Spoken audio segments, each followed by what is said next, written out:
Congress.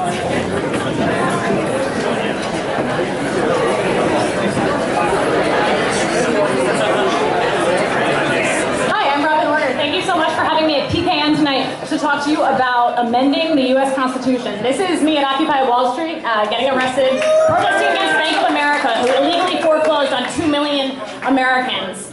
I wasn't the only one who was arrested. Over 7,000 people, 7,700 people have been arrested around the country since 2011, since Occupy Wall Street protests began. Here we are outside Goldman Sachs, one of the largest investment banking firms in the world, who was bailed out by the U.S. government for $2 billion. I was checking to see if there's a million. It's billion. They were billed out for $2 billion. This is me in a French maid costume airing their dirty laundry. You can see how much they spent on lobbyists and politicians in 2010. Here we are outside Goldman Sachs again. The question is, where do you go when you're trying to face these behind-the-scenes, abstract machinations, financial machinations? That's Chris Hedges next to me. That's me in the black and white dress. This is my friend Chade in the front. And we were demonstrating at the offices of Goldman Sachs. They're the guys in the suits in the back.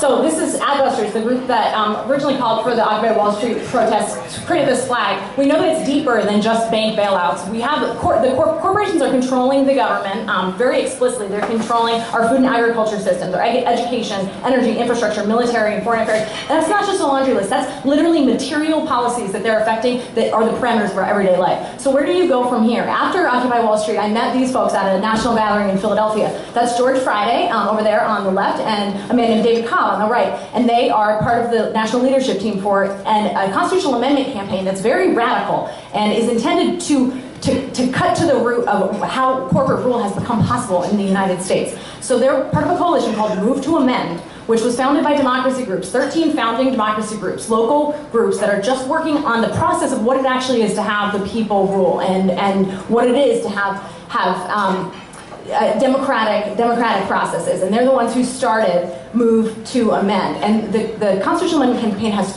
the amendment itself has two parts. The first is corporations are not people. They are not entitled to constitutional rights. They're not citizens of the United States. They don't have political rights.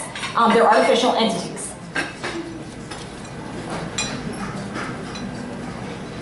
Second, money is not speech. So what money is, just to clarify, money is not speech. Money is property. Money is a thing. Money is your property.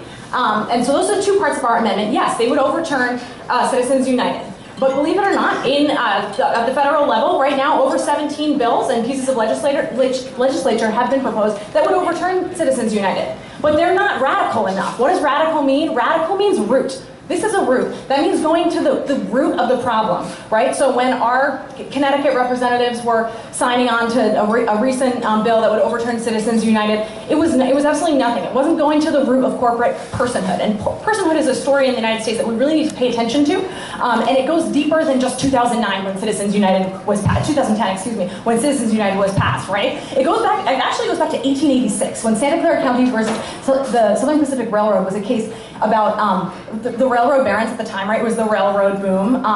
They wanted to evade taxes, and in 1886, in the notes to a court case, they achieved the ability to do that by calling themselves entitled to constitutional rights. So this is also a story about race in the United States. Personhood is deeply entwined with race, right? So what does it mean to be a person in the United States? When the Constitution was written, obviously people were about 7% of the population were considered actual citizens. So here's our Constitution. And in the Constitution, for example, for representation purposes, African slaves who had been brought over as property from Africa were considered 3/5 of a human being, and that was just so that their slave owners in those states could have more representation.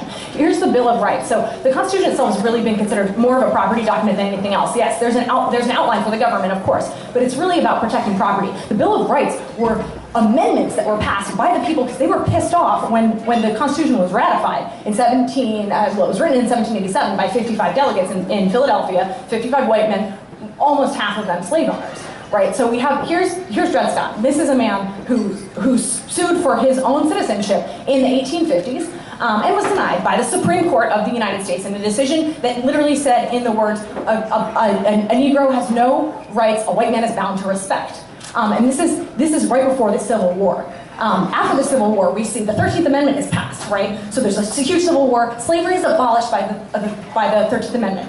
You can't have slavery anymore, except in the case of prisoners. They can have unpaid labor. The 14th Amendment. Black males are now citizens of the United States. In the same year, 1868, immediately as personhood became a thing, as soon as a black person, a former slave, could be a person, corporations go after those rights in 1868. So they're immediately going after it. This is our national leadership team.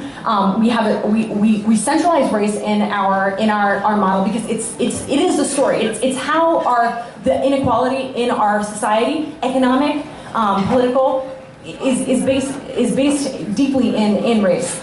Here's one of our affiliate groups. We have over 130 affiliate groups. It's totally grassroots all around the country. We've passed over 400, well over 400 resolutions around the country with our language, with the two parts. Nothing less, nothing more, but the two parts, that corporations are not people, money is not speech. And the model that we use is down and dirty education. So these are people out on barnstorming tours from Move to Amend, literally sleeping on couches, traveling around the United States. We call them barnstorming because the populist movement around the turn of the 1900s, around the turn of the century, they traveled to barns in rural areas to share their message. And we go out and give talks and sleep on people's couches to spread our people's movement. Education is a huge, this is a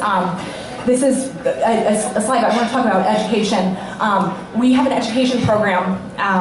This is Daniel Lee, one of our educators, and we do conference calls with our affiliate groups, and we study and we read and we learn so that we have a platform that's unco-optable, so that no legislator can give us something that's not enough.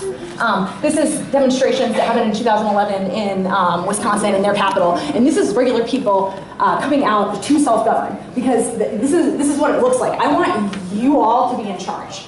I don't want corporations to be defining my life and controlling our lives. We need to step up. We need to self-govern this country of 300 million people. So join us.